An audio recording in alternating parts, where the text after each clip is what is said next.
to the doctors either. Plus, you get your choice of a £125 gift card. Cover Today has given me genuine peace of mind. And now that's done, I can get on with something much more interesting. To find out more about Cover Today, call our friendly UK team on 0808 143 4733 or visit covertoday.co.uk.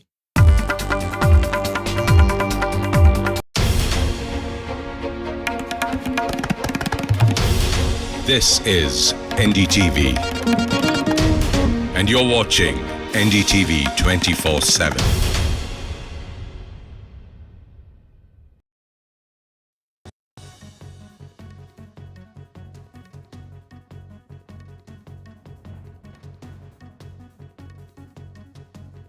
Hello and welcome to this Thursday edition of the World Report. I'm Arjun, Samar, Mahendran.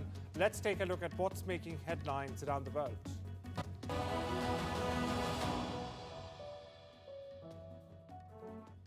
After years of legal proceedings, the extradition of Tahawwur Rana, a key accused in the 26/11 Mumbai terror attacks, has reached its final stage. In fact, a team of Indian investigators has already taken custody of the 64-year-old and is flying him currently back to India, while top officials in Delhi have ramped up security and also finalized protocols to handle his arrival. Now, Rana is expected to land in New Delhi anytime today. In fact, Rana, a Canadian-American of Pakistani origin, is returning to India nearly 17 years after the 2008 attacks that killed over 166 people. He will face trial upon his arrival. US authorities, meanwhile, handed him over to India's NIA, or the National Investigation Agency, in California on Tuesday night. The Indian team is flying him back on a government aircraft, which is expected to land in the capital, New Delhi, just hours from now. His return follows a prolonged legal fight over his extradition. My colleague Saurabh joins me live from Mumbai for more on the story. Saurabh, what's the latest you're picking up? When can we arrive the flight? And more importantly, what will be the procedure once he lands? Well, obviously, once he lands on Indian soil, there is a host of legal procedures to be carried out. My colleagues have been reporting on it throughout the day. Of course, there are legal procedures that have already been decided. Some of them, of course, given the security involved in this, may not happen the normal way, but there are provisions to, do it in a way that's most secure in the law itself. So obviously, from taking custody to placing him under arrest to, to producing him in a court, all of that can happen. For example, producing him in a court can also happen via video conferencing. It's not necessary for him to take him physically. So all of these measures are there within the law. Given the high security involved, all of these measures will be put in place. Now, Tahawwur Rana's role is important to be noted. This was the man who financed, provided logistical support, and provided a cover for the one of the main plotters, David Headley, to come to Mumbai, conduct reconnaissance, identify targets, and help the plotters of the 26/11 attacks. Now, I am at the Kama and All Bless Hospital, which is right behind me. The current NIA chief, the DG, Sadanand Date, was then in Mumbai. He was fighting the terrorists on that day right inside this hospital.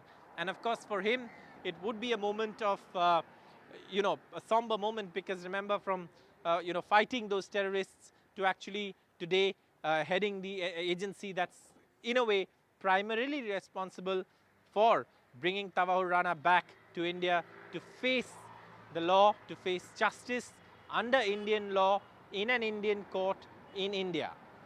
Saurabh, we also, on the diplomatic front, in fact, we had a statement released by Pakistan, which has kind of shrugged off responsibility from the entire episode altogether, like we have been seeing over the past years and decades. What are you picking up on this, and what do you expect from Canada now? Because he was also a Canadian citizen. Let's deal with Pakistan. Pakistan, as claims have been hollow, Pakistan denying responsibility is something that's now, it doesn't even require an explanation. Ajmal Kasab made it clear of Pakistani involvement. More importantly, David Coleman Headley, deposed in an Indian court, he also made it clear about the Pakistani involvement, and the larger perpetrators still remain at large under protection from the Pakistani establishment. So Pakistan, of course, has always been fomenting terror. It has become, a terrorist sponsoring state, and that has come back to bite them as well. As far as Canada is concerned, now he is of course a Pakistani Canadian citizen, but obviously he's been arrested in the United States, he's been held there, and now of course he has to face trial in India because this crime, this horrific crime which the world watched on its televisions, and this was not, this might have well been a crime against India, of course, it was an attack on India, but look at the people who suffered. They were all nationalities, they were Americans, there were Jewish establishments that were attacked, there were all sorts of people. It wasn't just an attack on India. American citizens died, others died, citizens of different nationalities died.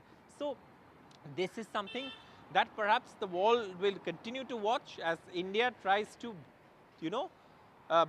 make these perpetrators face justice, because the attack itself was not just an attack on India, it wasn't an attack on Mumbai, it wasn't just an attack on the financial capital, it was a terror attack that shook the world. Of course, Saurabh.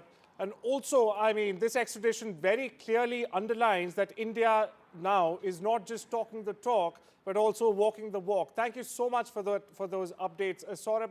Moving on, now this is of course a milestone and indeed a major breakthrough, and it also provides a sense of justice for the victims and also helps, in fact, in establishing the role of others involved and what the questions that can be answered by Rana. For all of this and much more, let's go across to my colleague Vishal, who brings you this special report. So it's always been alleged that there was close coordination between handlers in Pakistan, most likely ISI and Pak army officials, and the Lashkar-e-Taiba operators and terrorists who were executing these attacks in Mumbai. So all of that could be answered, that the exact nature of the communications between ISI and Lashkar-e-Taiba, was it at the highest level or ISI and Lashkar coordinated towards the lower level? All of that could be answered when authorities start questioning Tahawwur Rana. And the other thing that they can look at is the precise role in facilitating headless surveillance. So we have been reporting throughout that it was Tahawwur Rana's immigration firm that facilitated headless entry into India, and he did that extensive recce operations across Mumbai. So what was the precise role and how did he manage to do that exactly? That will be looked at most definitely. And as we've been reporting throughout, there have been many Pak officials or intermediaries that have been named ever since the attacks were coordinated. So who are these people? There have been few names that have been talked about, but there could be more names that could emerge, whether there were some higher officials of the Pak army or ISI that were involved in coordinating these attacks. All of those questions will be asked to Tahawwur Rana. And also the fact that there are many details of the financial or document-based support that was extended to David Coleman Headley, the main mastermind of the attacks, the person who was responsible for coordinating these attacks. What kind of details he was provided through Rana's channel. So that will also be looked at. And also the fact that there will be some clarity on Headley's connections to the US, because he is a Pakistani American and he's one of the most mysterious characters in this whole saga, because it has been widely reported that one of his ex-wives had contacted American authorities and told them that he had been involved in some mysterious operations. He had been visiting Mumbai, whether or not he's a terrorist. She had fielded these questions to the American authorities, but somehow David Coleman Headley slipped through the cracks and was able to coordinate these attacks. So that question will be fielded to Tahawwur Rana for sure. U.S. intelligence agencies, meanwhile, we go back to U.S. after the Tahawwur Rana fiasco. Back in Washington, U.S. agencies are now investigating, in fact, whether the FBI played a role in planning the January 6 Capitol riots. Joseph Kent, the Chief of Staff to Intelligence Director Tulsi Gabbard, has in fact confirmed the probe during his Senate hearing. Though a recent Justice Department report dismissed such claims, stating no FBI informants were in fact involved in violence. The topic resurfaced as Gabbard launched a task force to investigate alleged politicization within the intelligence community. Now, Kent, who once called the Capitol assault an intelligence operation, was pressed by Democratic senators for evidence. His nomination now hangs in the balance as intelligence community revisits one of the most contentious, in fact, events in recent US and world history for that matter. At least 184 people were killed and more than 155 injured when a nightclub's roof collapsed in the Dominican Republic's capital early Tuesday, including a prominent local singer, a governor, and two former MLS, MLB, Major League Basketball players, in fact.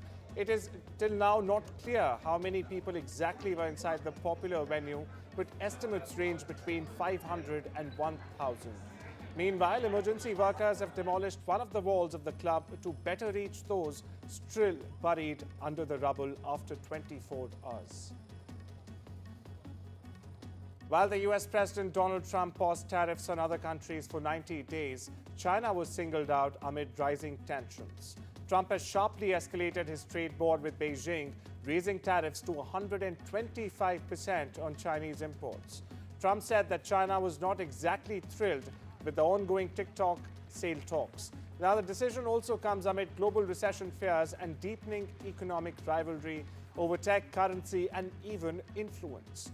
Trump gave mixed signals on whether the hikes were part of a negotiation tactic. Meanwhile, Commerce Secretary Howard Lutnick confirmed the European Union would not face similar action yet. Beijing, on the other hand, has not responded publicly to the new tariffs, but listening to President Trump's advice for Xi Jinping. Some economists are saying that right now is technically an embargo on China with 125% tariffs.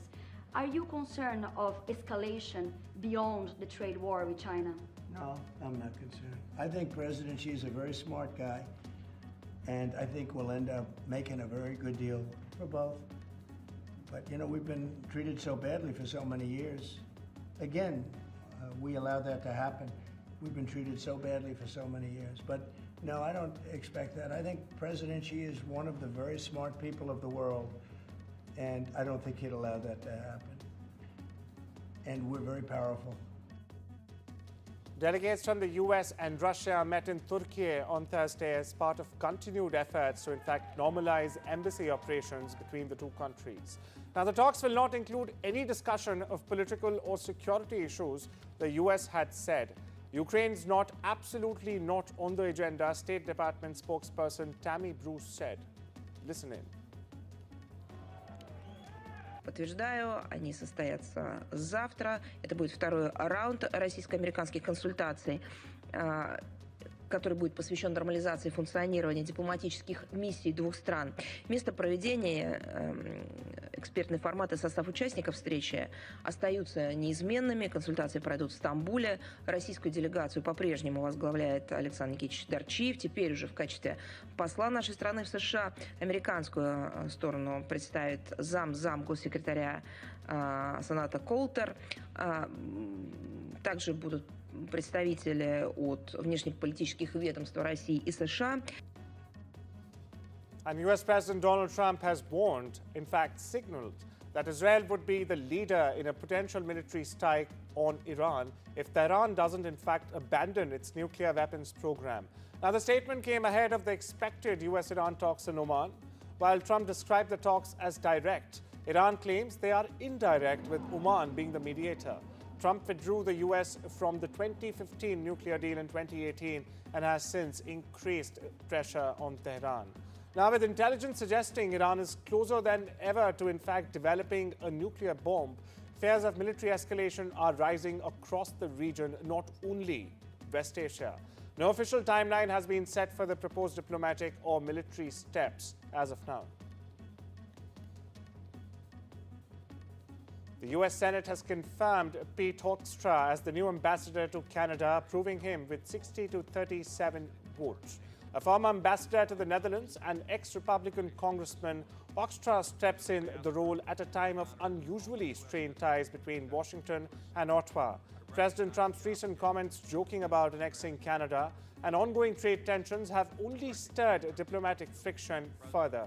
During his confirmation hearing, Hoekstra reaffirmed Canada's sovereignty, distancing himself effectively from President Trump's remarks. With bipartisan backing, Hoekstra now heads north to navigate a rather complex relationship between two historically close allies.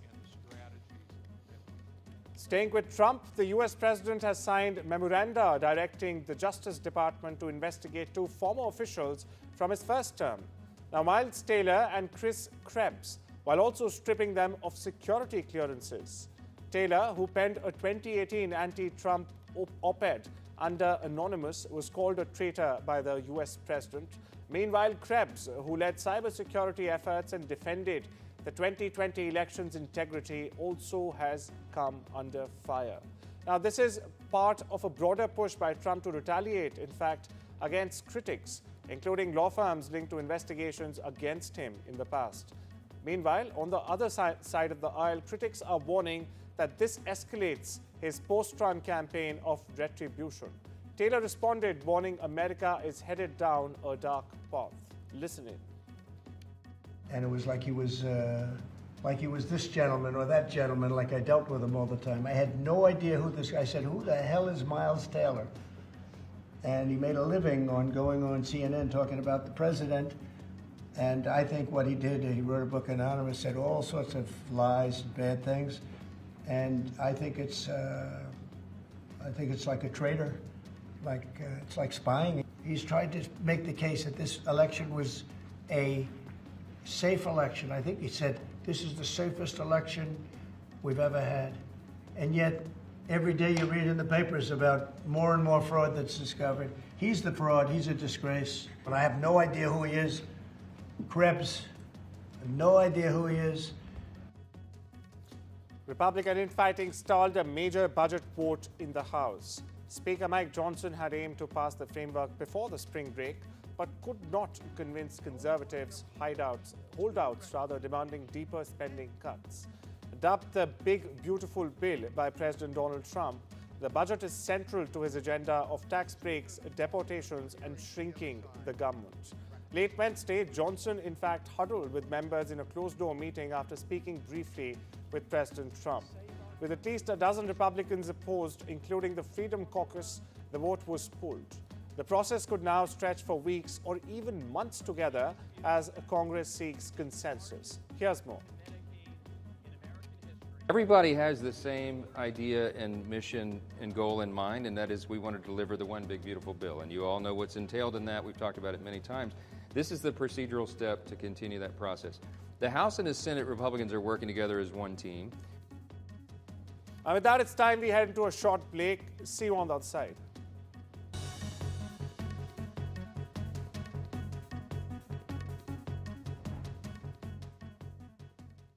Don't you have Watchdog Lock? No! What's that?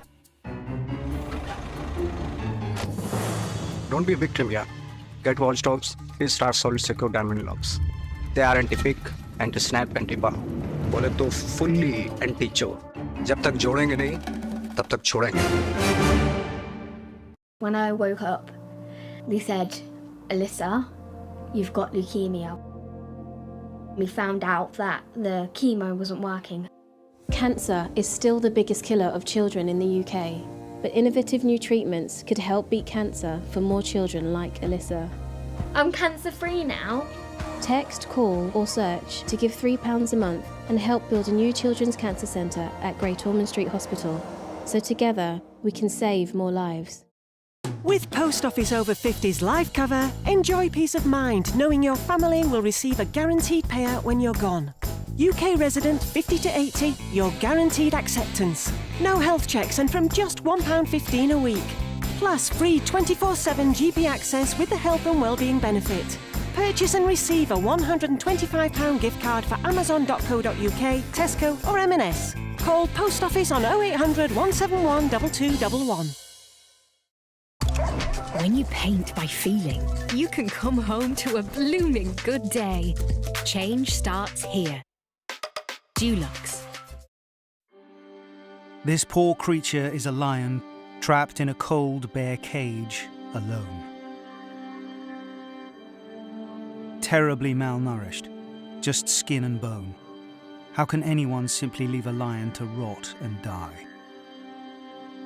Right now, there are thousands of big cats suffering the same torment, languishing in cruel cages, neglected, abandoned, left to die.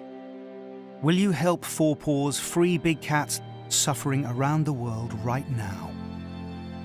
Please call 0800 035 7798, text RESCUE to 70544, or go online and give just £3 a month. Help Four Paws cut the bars and rescue these cats from their prisons. Help us take them to our sanctuaries where they can begin to recover. You'll be setting big cats free from pain and protecting them from cruelty, letting them see the blue sky above and breathe the clean, fresh air of freedom for the first time. But they are the lucky ones.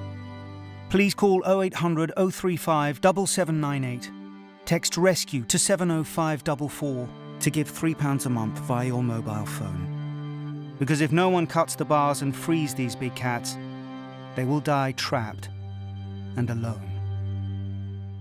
Your brain really matters.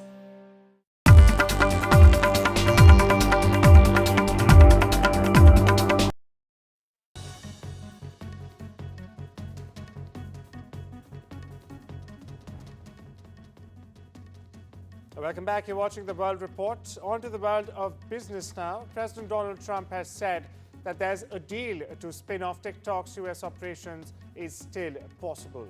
Now, this comes just days after the process was put on hold.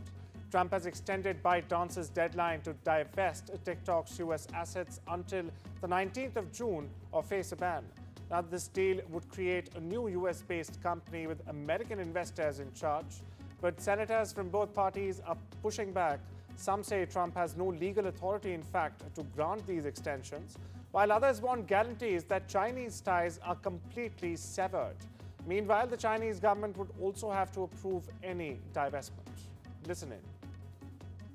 Well, it's moving along, but obviously I would say right now China's not exactly thrilled about signing it. We have a deal with some very good people, some very rich companies that would do a great job with it, but we're going to have to wait to see what's going to happen with China. So, Mr. President, so on the table. No, it's on the table very much. I think China's going to want to do it, actually. OpenAI is now hitting back at Elon Musk in court, accusing him of harassment. That's right, the ChatGPT maker has filed a countersuit alleging Musk has run a smear campaign on social media and also through legal channels to hurt the company. Musk had earlier sued OpenAI over its transition to a for-profit model, saying it violated the group's founding mission. Hitting back, OpenAI said that the attacks are harming its $40 billion fundraising round and wants Musk, in fact, barred from further interference. Despite market jitters and Trump's tariff shocks, Alphabet has said that it's staying the course on AI investments, reaffirming, in fact, a $75 billion outlay for 2025. Now, the money will go to chips, servers, and data centers to support its AI models like Gemini. Google Cloud, meanwhile, has said that the demand is strong enough to justify the cost, even if tariffs push hardware prices higher. The announcement helped lift Alphabet shares nearly 10%, with Microsoft and Meta also committing to AI spending above $65 billion each. In the world of sports, Lionel Messi led Inter Miami to their semi-finals of the CONCACAF Champions Cup with a 3-1 win over LAFC or Los Angeles FC in Florida. Messi scored twice, including a clutch penalty in the 84th minute, overturning a 2-0 aggregate deficit. He also assisted Noah Allen's goal in the 61st minute, making it 2-2 on aggregate before sealing the comeback. Miami will now face the Vancouver Whitecaps in the semi-finals. Vancouver, meanwhile, drew 2-2 with Pumas in Mexico City, but advanced on away goals thanks to a stoppage time strike from Tristan Blackmon. News from IPL. Rajasthan Royals captain Sanju Samson has been fined rupees 24 lakh for a slow over rate during Wednesday's match against the Gujarat Titans. The rest of the team also faces a fine of either rupees 6 lakhs each or 25% of their match fee. It's the second over rate offence by Rajasthan Royals only this season. The first came under standard skipper Riyan Parag.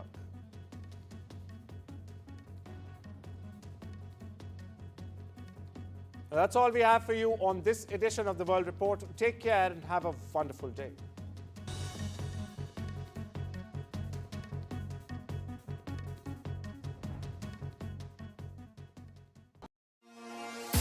At Direct Line, we know that for multi-property landlords, sometimes the tiniest of things can turn into way bigger problems. From niggly contract issues to keeping up with ever-changing legislation. That's why Direct Line's landlord insurance offers a 24/7 legal helpline as standard. Because a call with someone could help to make the hairiest of problems feel that little bit smoother. Search Direct Line Landlord Insurance. We're on it. Protect what matters to you with Simply Safe Home Security. Get our Which Best Buy rated starter pack from under £200. There's no safe like Simply Safe. We know travel can be confusing. That's why I use travelup.com. You can upgrade your seat, one way or return, increase your baggage allowance, filter by flight time, journey duration, and customer rating. And while you're away, Travelup has you covered. From weather updates and on-demand taxi services to event and excursion tickets, all at your fingertips. Book now on travelup.com or call 0207 580 5000. Travelup, flights, hotels, holidays. Goldbank London, your #1 place for buying and selling gold. Visit goldbank.co.uk or call 0203 500 1111. No child should suffer the torture of trachoma, but so many are in pain right now.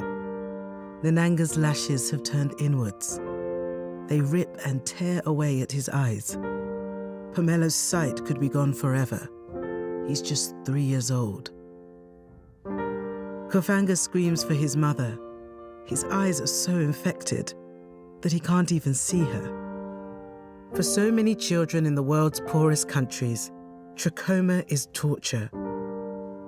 It's a painful infection often spread by flies, and it's destroying children's eyesight. But it could be stopped if you help today. By calling 0800 038 4926 and giving £1 a week to Sightsavers, you can help make sure children get the treatment they desperately need. You'll help us bring them the medicines and the care that can treat infections.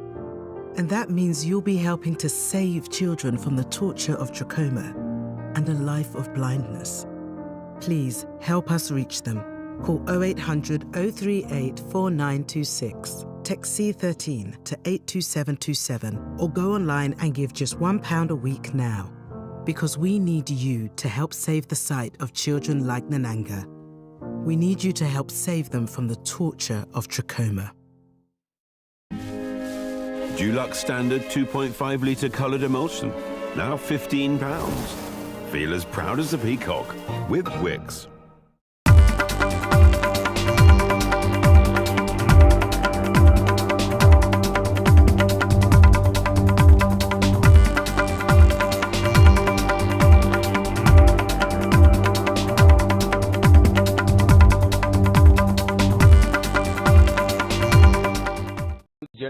General public, that is the Indian public, it is just a it is not just a diplomatic thing or anything like that. It is a revenge, you can say that. Now we could hold on, we could get a hold on the culprit. I would like to ask you, though this may not be seen as a closure for any of the victims, and you of course did say that you don't want Sandeep Unnikrishnan, Major Sandeep Unnikrishnan, to be categorized as a victim, but for many of them who lost their lives, be it at the Taj Hotel or anywhere else, do you feel that for their families as well, it is something that they will feel happy about, though may not come as a closure as such? No, it's not a closure. Definitely, we have to get Coleman had leave first. He's the last point or something like that. But why are we not? See, these are all tools actually. See, they are working for money. See, all these people, those who have done at the behest of some agencies in our neighborhood, and also see, the thing is that the brain behind that, who has planned this and then who wanted to do it. Yeah. So that is more important, and then we could not touch that. All right, so Major Unnikrishnan's father clearly says that Sandeep Unnikrishnan wasn't a victim of 26/11 attack. He was the one. The 31-year-old Major had led a team of 10 commandos at the iconic Taj Mahal Hotel after it came under attack, and he was killed in the encounter, but his supreme sacrifice is not to be forgotten. We'll keep an eye on the developments here on this big story that we're tracking, and we will get you more as soon as Tahawwur Rana lands in India. What all is going to happen, post Tahawwur Rana's extradition. And also, as soon as he lands in India, we understand the NIA is also going to get full custody of Tahawwur Rana. Much more coming on this big story in just a short while from now. We'll keep an eye. Meanwhile, shifting our focus now to some more news that we're tracking at this point in time. US President Donald Trump has announced a 90-day pause on the tariffs except for China. What are the implications going to be, and what has brought about this change of heart for Donald Trump? My colleague Sakshi Bajaj is joining us on the broadcast. Sakshi, go ahead. Absolutely. Tariff talk is what has dominated sentiment in the past few weeks, past few months. US President Donald Trump has now announced a 90-day pause on his sweeping tariffs on all countries barring China. But what is the cost that this has come at? We have seen US markets lose over $6.6 trillion in value. Market cap of Indian firms fall $30 trillion from the peak, and NSE market cap declined $280 trillion in just 3 trading sessions. While now we have seen global markets stage a historic rally on Trump's tariff U-turn, we saw the Nasdaq record its best session since 2001 by soaring over 12%, the S&P 500 surging over 9.5% and posting its biggest single-day gain since 2008, and the Dow Jones jumped nearly 3,000 points in just 1 trading session. But to decode the impact of the US President, of course, Trump's constant flip-flop, as it were, over the tariff situation, I'm joined by senior market expert Ajay Bagga. Ajay Bagga, thank you for your time. I'd like to begin by asking you, as someone who's tracking global markets very closely, India has remained resilient, but the market cap of Indian firms has also fallen $30 trillion from the peak, and the NSE market cap also declined $280 trillion in just 3 trading sessions. What should India's stock markets expect now going forward? Well, immediately there is a relief rally coming, Sakshi. If our markets were open today we are observing Mahavir Jayanti, so markets are shut for the day. We saw that the GIFT Nifty, the Indian offshore futures, were up nearly 700 points, or nearly 3% yesterday in the US trading. Today they are a little softer. They're down by about 180 odd points from that point, but still it's a good 550 points up from the close of markets on Wednesday evening. So you can expect a 2% bounce in the Indian markets tomorrow if all things go as per plan. Today, we are seeing Europe and Asia were up quite sharply. Europe has opened up, and let's see the European close in another 4-5 hours. We'll get an idea. Another 6 hours from now, the US inflation numbers come in, which are expected to show a little softening of inflation. That will help the markets. But overall, a lot of the sentimental damage, Sakshi, has been done. So the trust is broken. There is a stampede into safe assets, and the basis trade in the US, the US bond sell-off that happened. Today, there is a 30-year US bond which is being sold. Let's see how the demand for that comes through. There has been a lot of selling of US government bonds, US treasuries.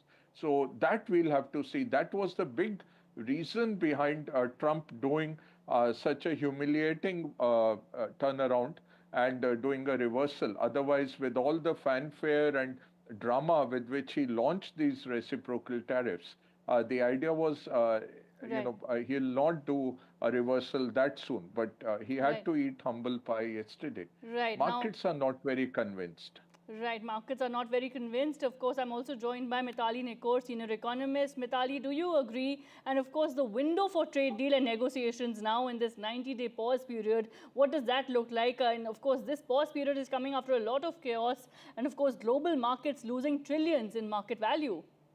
Absolutely, Sakshi. I mean, this was an absolutely needless exercise in terms of, the entire world coming to a halt economically in many ways over the last week. And, while the president might believe that he's created a position of strength and countries are calling him, in order to negotiate, however, this is not entirely factually correct.